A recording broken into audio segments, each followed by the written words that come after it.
Olá, eu sou a Thelma e hoje é dia de conto policial por aqui. Sim, Sherlock Holmes na República Velha. É o resultado de um concurso da Cartola Editora e eu conto mais detalhes de tudo isso e vou ler o conto para vocês. Mas antes, eu queria convidá-los a se inscreverem aqui no canal, curtirem esse vídeo se vocês gostarem, me seguirem nas redes sociais com conteúdos diferentes. Aposto que vocês vão gostar. Vamos então falar de conto de Sherlock Holmes e Dr. Watson. Esse foi o edital aberto pela Cartola Editora, onde eles disponibilizaram uma sinopse. Eu já contei um pouquinho disso por aqui, o que foi muito esperto da parte deles, muito sagaz.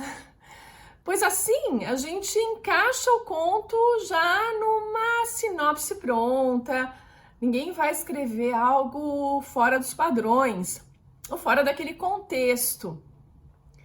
Todos os contos deveriam ser do Sherlock Holmes e do Dr. Watson, naquele estilo do Sir Arthur Conan Doyle, só que o Sherlock Holmes teria sido convidado para vir ao Brasil por volta de 1890, na recém-instaurada República Velha ou República da Espada, época turbulenta de nossa história, num pós-golpe militar, e ali ele enfrentaria uma série de crimes.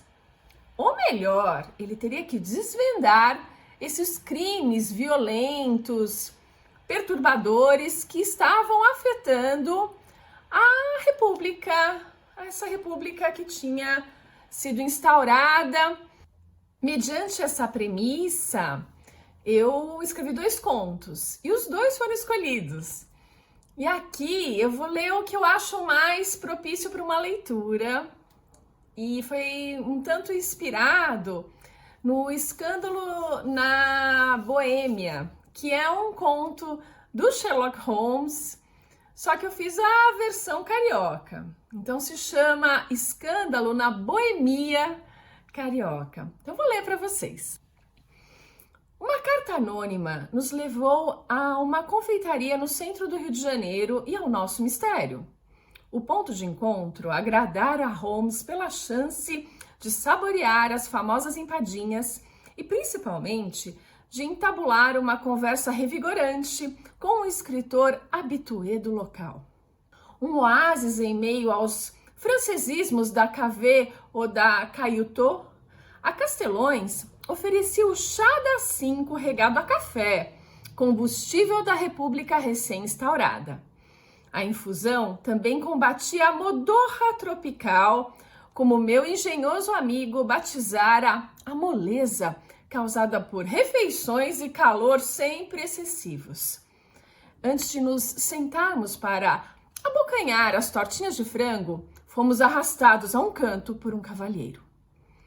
Nós 3 optamos pela cartola, enquanto os demais homens do salão usavam o chapéu claro de copa baixa.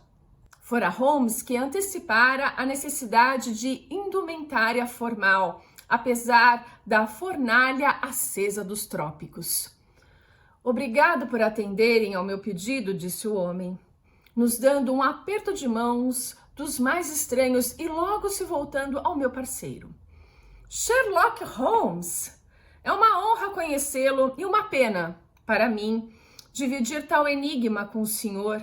Sou o Barão de Águas Fundas e venho em socorro a um amigo desesperado.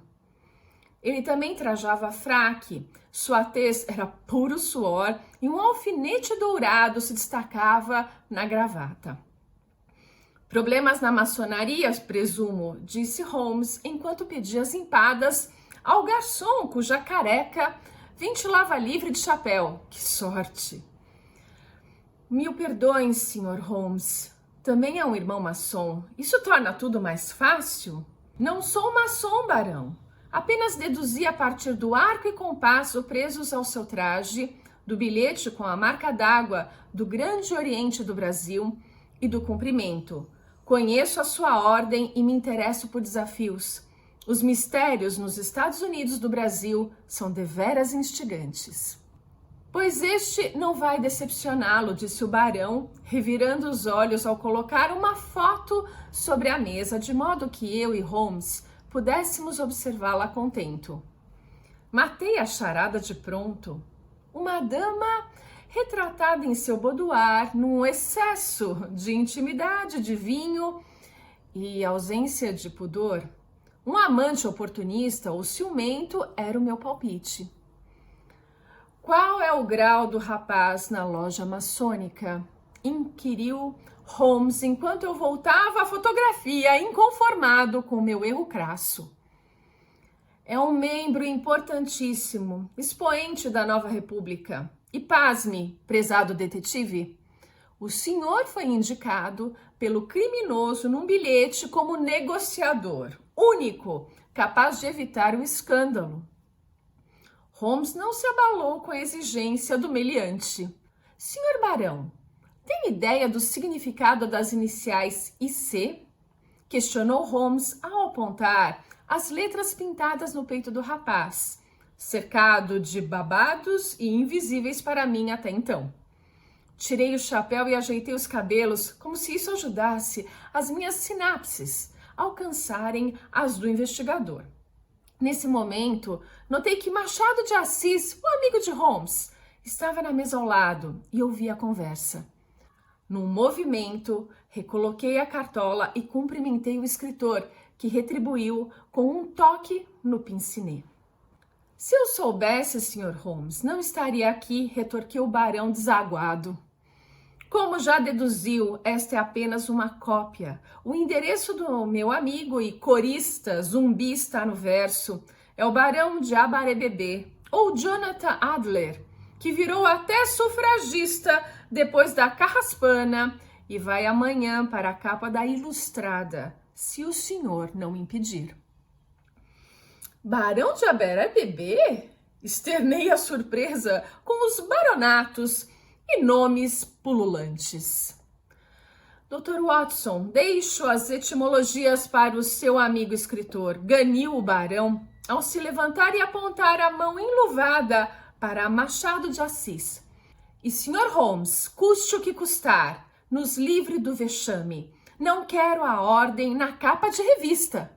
Assim que nos livramos do cliente pedante, convidamos o Sr. Machado para nossa mesa. Foi o único delírio popular que me lembro de ter visto, disse ele, sobre a assinatura da lei que aboliu a escravatura. Pensando na ordem, sua velha conhecida, Holmes, eu apostaria em Isabel Cristina para as letras IC da foto. Claro, a princesa Isabel, herdeira do trono e exilada, a líder mulher que assinou a lei. Que maçada para a maçonaria machista! Perdoe o trocadilho paupérrimo, meu caro Machado. Abarebebê é tupi-guarani para ligeiro. Quem tem rodas nos pés, disse Machado sorrindo. E a inspiração para o nome não veio do bebum na cena, e sim de sua irmã, Irene Adler, aposto. Holmes e eu nos entreolhamos, pois a única mulher capaz de derreter o meu gélido amigo fora citada. Porém sabíamos, Irene estava morta.